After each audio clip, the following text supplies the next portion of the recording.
Em Contato, com o Dr. Charles Stanley, compartilhando o Evangelho em todo o mundo. A seguir em Contato, como reivindicar uma promessa. Há muitas promessas maravilhosas na Bíblia. E uma promessa é simplesmente uma declaração de Deus, de sua intenção de nos conceder graciosamente um presente, de alguma forma ou maneira.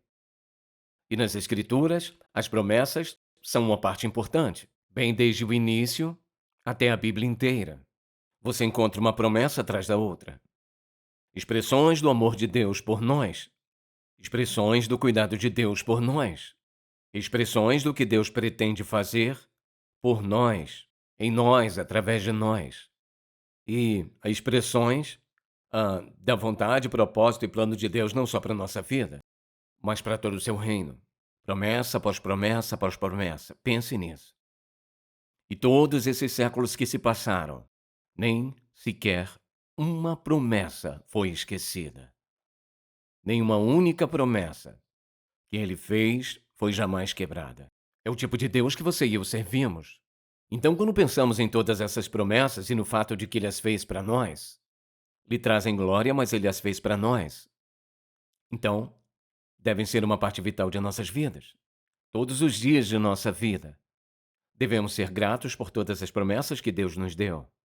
E se você pensar nisso, tudo que você acredita sobre ele, tudo que você acredita sobre Jesus, todo o seu sistema de crença, é baseado nas promessas de Deus. Então, quando eu penso em quão importante elas são, eu percebo que a tragédia na vida de muitas pessoas, aqui estão todas essas promessas, e é como ter riqueza, essa riqueza que é tão profunda e tão ampla que é incontável e imensurável, e as pessoas vivem por ela todos os dias e nunca param de reivindicá-las. Que pecado terrível! Para um filho de Deus, ser um seguidor de Jesus Cristo e possuir inúmeras promessas feitas por Deus e as negligenciamos.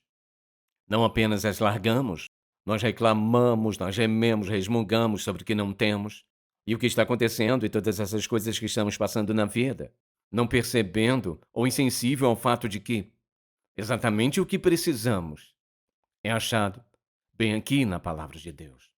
Então é muito importante que você e eu entendamos as promessas. Essa é a nossa quarta mensagem da série As Promessas de Deus. E hoje estamos falando de como você reivindica uma promessa. Uma promessa não é nada mais que palavras em um papel, a menos que seja aplicada. Então vou te desafiar, ouça com atenção. Faça anotações, porque você tem promessas que provavelmente você cita. Você entende por quê? Você realmente acredita que essas promessas se aplicam a você? Espero que sim. Então eu quero que você abra, por favor, em Hebreus, capítulo 10.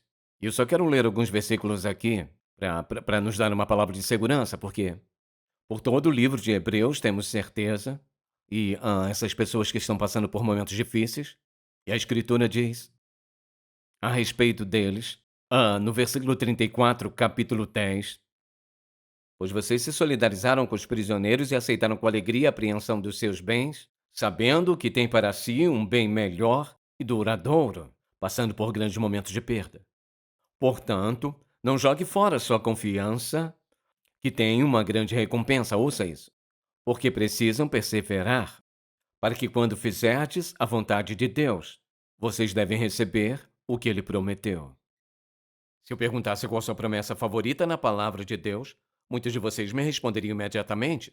Muitos não poderiam, porque de alguma forma vocês meio que negligenciaram a ideia que uma promessa nas Escrituras também se aplica a vocês. Então eu quero esclarecer algumas coisas para ajudá-lo a entender por que as promessas são tão importantes em sua vida, como você pessoalmente seria capaz de escolher por si mesmo, crer no que ele disse e reivindicar a promessa. Então, vamos ver o que a Bíblia diz. Eu vou colocar algumas coisas na tela, mas a parte mais importante de toda essa mensagem, eu vou colocar mais notas sobre essa porque eu quero que você entenda completamente. Agora, a primeira pergunta que surge para falarmos sobre promessas plenamente, devemos fazer algumas perguntas. E a primeira pergunta é essa: Todas as promessas das Escrituras são aplicáveis para nós hoje. O que você diria? Eu temia que dissessem isso. Não, elas não são. Todas as promessas da Bíblia não são para nós hoje. Por exemplo, me respondam, senhoras. Você acha que Deus diria a você que quando chegasse a 90, você ia ter um bebê? Não, ele não. E não há um homem aqui que pense que vai ser pai aos 100 anos. Essa é uma promessa que ele fez a Abraão e a Sara, não a nós hoje. Então deixe-me dizer isso, preste atenção. É muito importante. Embora muitas dessas promessas não tenham sido feitas a nós, elas foram feitas àqueles a quem ele falou por nós. Ou seja, se você voltar e observar como Deus trabalhou na vida de Abraão, ou na vida de Josué, ou na vida de José, ou na vida de Davi ou de Daniel, você verá os princípios pelos quais Deus operou, o que ele fez. Agora, embora ele não tenha feito essas promessas para nós, ele as fez para eles, por nós, e por todas as gerações que se seguiram, porque vemos como Deus opera entre homens e mulheres naqueles dias. Ele ainda trabalha da mesma maneira e de maneiras diferentes para nós hoje. Então, por um lado, ele fará algo igual àquilo, mas ele não fez essa promessa para nós, ele fez para eles. E aprendemos como Deus atende às necessidades e desejos do nosso coração quando Deus trabalhou na vida deles. Por exemplo, uma das mais educativas lições de toda a Escritura é quando Deus lida com José. Ouça, quantas lições aprendemos na vida de José. O que ele prometeu a José, ele prometeu a José. Quando leio o que ele fez na vida de José, recebo uma grande bênção e grande encorajamento com isso. Ele fez a promessa a ele. Veja isso. Mas ele também fez a promessa por nós. Pegou isso? Ele fez promessas a eles, mas também fez promessas por nós e aprendemos com elas. Uma segunda coisa que é muito importante é isso. Para responder a pergunta, quem tem o direito de reivindicar uma promessa de Deus, no entanto? Bem, o que você diria? Que todos têm o direito de reivindicar uma promessa de Deus? O que é isso? Ah, agora vocês estão prestando atenção. Não, eles absolutamente não podem. Somente os crentes podem reivindicar uma promessa de Deus com uma exceção. O incrédulo, a pessoa que não é salva, que deseja ser salva, pode reivindicar essa promessa. Se você confessar com a sua boca o Senhor Jesus, crer no seu coração que Deus o ressuscitou dentre os mortos, você será salvo. Porque Deus amou o mundo de tal maneira que deu seu Filho unigênito, para que todo aquele que nele crê não pereça, mas tenha vida eterna. Então, Deus fez promessas que se aplicam a todos. O incrédulo pode apenas reivindicar a promessa de ser salvo. Depois disso, pode reivindicar outras. Mas para o incrédulo, ele não pode orar por, ó Deus, eu preciso disso, eu preciso daquilo, por favor, supra minha necessidade aqui. Não tem direito, porque não é filho de Deus, ele está lá fora. Ele está fora da família de Deus. Alguém diz, bem, mas ele não criou todos nós, sim. E quando você se rebela contra Deus, se recusa a reconhecer o filho dele como seu salvador, está fora da família, não tem o direito, não tem o privilégio de pedir pelas promessas de Deus que ele fez aos seus filhos. Portanto, uma vez que a pessoa crê em Jesus Cristo como seu salvador pessoal, então ela fica sobre a égide da família de Deus e pode reivindicar as promessas. Então, quando alguém diz, bem, quem tem o direito? Os filhos de Deus têm esse direito. Então, como dissemos, pode um incrédulo reivindicar uma promessa? Como ser salvo? Pode um incrédulo reivindicar outras promessas? Negativo. Pode um crente reivindicar todas as promessas de Deus? Aquelas que se ajustam ao tempo em que vivem, aquelas que se encaixam nas promessas que Deus planejou para aqueles de nós que são seus filhos em qualquer época da vida, período de tempo em que estamos vivendo. Agora, se você pegar os Salmos somente e ler as promessas que Deus fez para você, apenas nos Salmos é impressionante. E você coloca Salmos e Provérbios juntos, quando se trata de viver sua vida diária, é um tesouro. E acho que muitos crentes não percebem que tesouro que temos apenas nesses 2 livros da Bíblia. Então, é claro, por que devemos esperar que Deus nos prometa algo? Bem, em primeiro lugar, porque Ele nos ama. E Ele nos ama totalmente e incondicionalmente. E como você pensa em como medir seu amor? Não tem como. Ele promete te guiar, ele promete direção, ele promete suprir as necessidades, ele promete nos proteger por onde quer que nós formos. Com as promessas de Deus, por quê? Porque, ele se revela a nós nessas promessas. Ele diz: Eu nunca te deixarei nem te abandonarei. Ninguém mais no mundo pode te prometer isso. Ele diz: Eu vou te ensinar o caminho que deve seguir. Vou te guiar com meus olhos sobre você. Somente Deus tem um olho para cada uma pessoa. Poderíamos simplesmente ler as Escrituras pensando em todas as promessas que Deus fez. E muitos filhos de Deus estão vivendo em pobreza de promessa. Pegou isso? Pobreza de promessa. Ou seja, as promessas estão lá, mas eles não reivindicam. As promessas estão lá e eles não creem. As promessas estão lá e passam necessidade. As promessas estão lá e duvidam de Deus. E reclamam, porque as coisas não vão do jeito deles. Veja as promessas de Deus. A Bíblia está cheia delas. E estão lá para você e eu porque somos seus filhos. Então, quando dizemos, bem, o que eu posso fazer? O que eu posso fazer para merecê-la? Nenhuma coisa. Deus tornou possível para nós vivermos essa vida incrível em relação a Ele e ter nossas necessidades supridas. E os nossos desejos, Ele diz: ouça, se você se deleitar em mim, eu lhe darei os desejos do seu coração. Ninguém pode te prometer isso a não ser Deus. E a verdade é que à medida que você passa pelas promessas, você não pode nem começar a nomear as promessas sobre as quais você e eu poderíamos fazer qualquer coisa, exceto depender de Deus para supri-las. Agora, como podemos ter certeza que Deus cumprirá suas promessas? Porque, ouça, Ele disse que Ele vai. E Deus, a Bíblia diz, não pode mentir. É contra a natureza dele mentir e, portanto, por seu próprio caráter. Deus não vai e não pode porque ele não muda. Se Deus é perfeito, é sempre perfeito. Se é confiável, é sempre confiável. Se ele é poderoso, é sempre poderoso. Se ele é santo, é sempre santo. Ele nunca muda.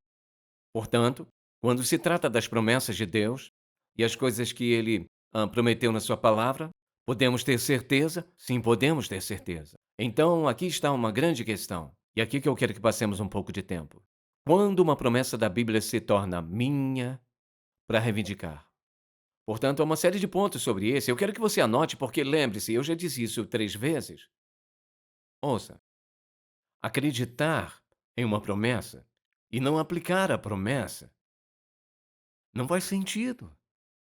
Deixe-me fazer uma pergunta. A quem pertencem as promessas de Deus?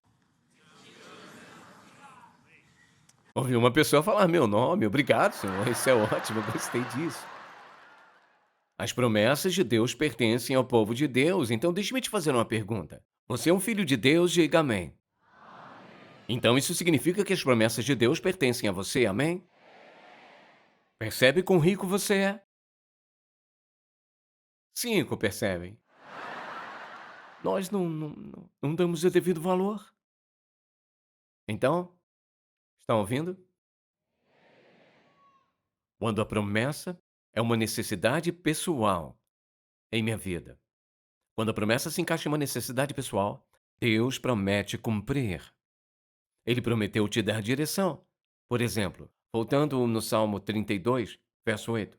Eu te instruirei e te ensinarei o caminho que deves seguir. Vou aconselhá-lo com meus olhos sobre você. Só Deus pode prometer isso a você. Então, eis a questão. Quando posso reivindicar uma promessa? Posso reivindicar uma promessa quando uma necessidade pessoal que eu tenho me é prometida na palavra de Deus. E ele diz: se eu tiver essa necessidade de instrução, orientação e direção para tomar uma decisão, eu tenho a promessa. Posso reivindicar a promessa de Deus para me dar a direção? Sim, porque é uma promessa específica, dada a nós pela palavra de Deus, promessa específica feita por Ele, para atender uma necessidade pessoal em nossa vida, e todos nós temos essas necessidades pessoais. E, por exemplo, em segundo lugar, quando o contexto da Escritura permite. Isto é, você não pode simplesmente arrancar um texto da Bíblia e dizer, eu vou reivindicar isso. Mas qual o contexto? Bem, vamos pegar um bom exemplo disso. Seria 1 João, capítulo 5, verso 14 e 15. Veja por um momento. Eu estou tentando escolher aqueles que vocês estão mais familiarizados. Ele diz, no verso 14, essa é a confiança, veja isso. É uma promessa de Deus. Essa é a confiança que temos nele, que se pedirmos alguma coisa de acordo com a sua vontade, ele nos ouve. E se sabemos que ele nos ouve, sabemos que alcançamos as petições que fizemos. Ouça, essa é uma promessa de Deus, que em seu contexto, o contexto é o quê? Que eu venho a ele e tenho uma petição. Então, estou pedindo por orientação sobre isso, e ele diz se for a vontade dele. Se pedirmos essas coisas de acordo com sua vontade, ele nos ouve. E se ele nos ouve, veja, não temos que adivinhar, nós sabemos que alcançamos as petições que lhe fizemos. Há mais uma coisa que é muito importante, é isso. Quando o cumprimento de sua promessa o honra. Se eu pedir algo a Deus que não é certo para mim, em primeiro lugar, ele não vai atender. Se eu estou sendo egoísta no meu pedido, isso não o honra.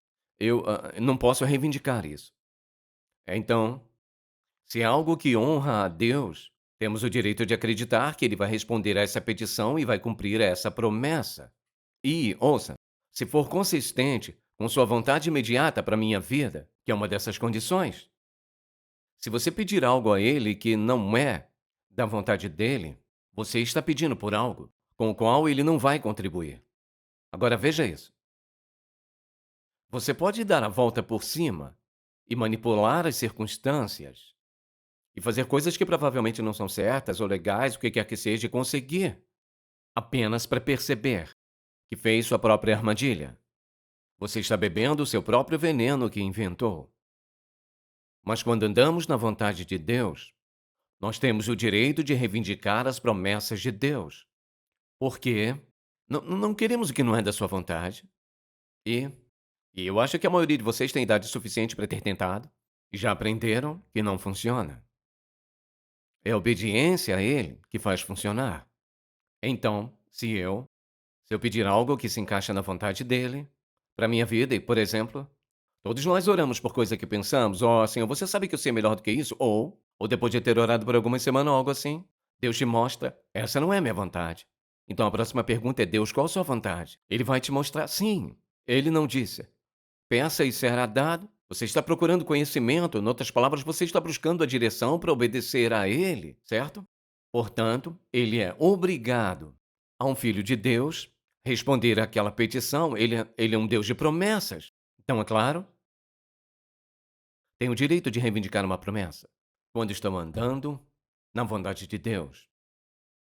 Veja isso. Quando você está andando em obediência à vontade de Deus, você tem o direito, o privilégio de reivindicar as promessas de Deus em sua vida. Porque se você andar na vontade dele, não vai querer algo que não seja a vontade dele. Pense nisso, que tolice é sair da vontade de Deus. Porque é isso que você faz, veja isso. Aqui está Deus descendo para responder sua petição. E quando você sai da vontade de Deus, eis o que acontece. Deus quer, mas você não está em condição de receber. Ou poderia colocar assim, quando você diz, Deus, eis o que eu quero. Ele não pode te dar algo que não seja da vontade dele. Eu falo de novo, de novo, de novo, de novo. A vontade de Deus. É o plano de Deus. Nessa situação particular, ouça, não há uma situação em sua vida na qual Deus não esteja interessado, nem sequer uma. Não há necessidade que ele não esteja interessado, não há nada que ele não possa prover para a sua vida. Mas temos que decidir. Estou disposto a fazer do jeito de Deus, no tempo de Deus. E se eu estou, Deus me fez uma promessa. Ele não pode falhar. Não pode deixar de cumprir. Quando tenho direito, quando posso reivindicar? Ouça, o Espírito de Deus dentro de mim confirma isso. Agora veja isso. Cada um crente é habitado pelo Espírito Santo. A responsabilidade dele, antes de tudo, era nos levar a perceber que estávamos perdidos. A responsabilidade dele era nos ajudar a entender sobre o que era a salvação. A responsabilidade dele é nos ajudar a entender quem é Deus. A responsabilidade dele é nos capacitar a viver o que Deus escolheu para nós. Ele tem muitas responsabilidades. Ouça, uma de suas responsabilidades é fazer o quê? É revelar a verdade. Nos mostrar a verdade. E o que acontece é isso. Quando você e eu estamos buscando a mente de Deus sobre algo e sabemos que Ele quer fazer exatamente o que Ele disse, então o que acontece? Nosso espírito Por exemplo, eu penso nisso sobre essa luz. Quando estou pedindo algo a Deus que não é da vontade dele, para mim é como estática. Você sabe, se corta a televisão ou o rádio, você só tem estática. Em outras palavras, não tem nada bom sobre estática. Não tem nada de bom nisso. Eu sei em meu espírito quando estou com estática. E a verdade é que você também, amém? O Espírito de Deus dentro de você te dá essa sensação de calmaria. Você sente, ele te ajudará a sentir. Essa é a vontade do Pai. Eu vou fazer isso. Ouça, essa é a razão pela qual você e eu podemos fazer pedidos e sair confiantes.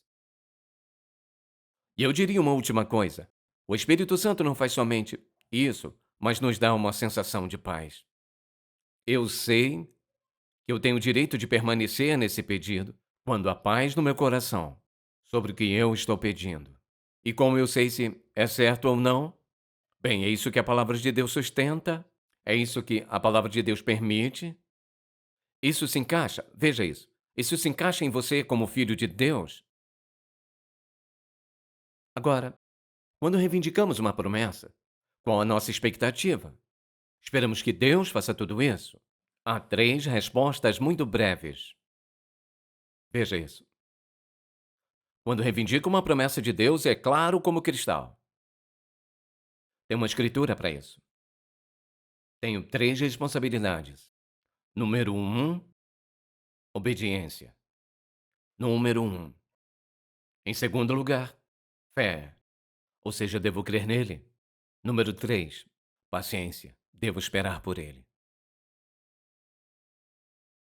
Você sabe que ele vai fazer o que prometeu. Você tem que crer que ele o fará. Tem que ser paciente e esperar por isso. E muitas vezes as pessoas oram, estão orando na vontade de Deus. Estão orando pela coisa certa. Deus está ouvindo as orações. Então cometem um erro terrível. Quero receber agora, ou eu quero para a próxima semana. Você vê? Veja isso.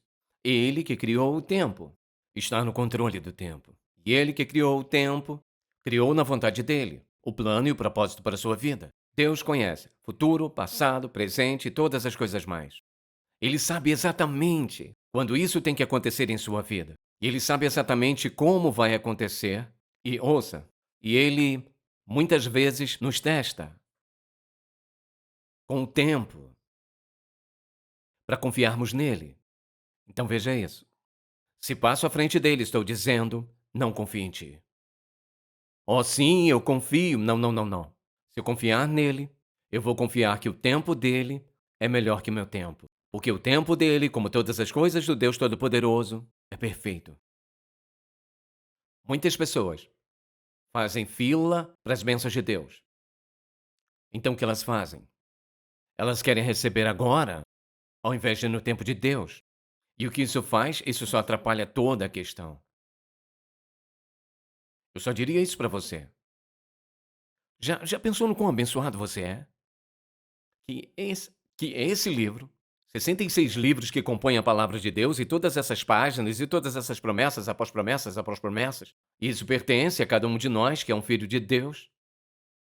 Por que você quer substituir qualquer coisa por isso? É melhor do que uma bússola? Espiritualmente ou de qualquer forma? É melhor do que outro conselheiro? Ninguém pode te aconselhar assim. Não há ninguém que possa suprir sua necessidade como a palavra de Deus. Esse Deus maravilhoso que te ama, que tem o melhor plano que um soberano, perfeito Deus que te ama incondicionalmente jamais poderia conceber o plano dele para você. Ele diz: se você me obedecer, confiar em mim e for paciente comigo, eu lhe darei o melhor que tem a oferecer. E Pai, quão gratos nós somos por sua paciência conosco. Só leva um tempo para aprender, Senhor. Obrigada por ser paciente conosco. Eu oro por muitos hoje que vão ouvir e escutar essa mensagem, que estão passando por dificuldades, lutas, perdas e necessidades. Não sabem para onde ir. Perguntam se verdadeiramente os ama. Eu oro para que tu encorajes o coração deles hoje.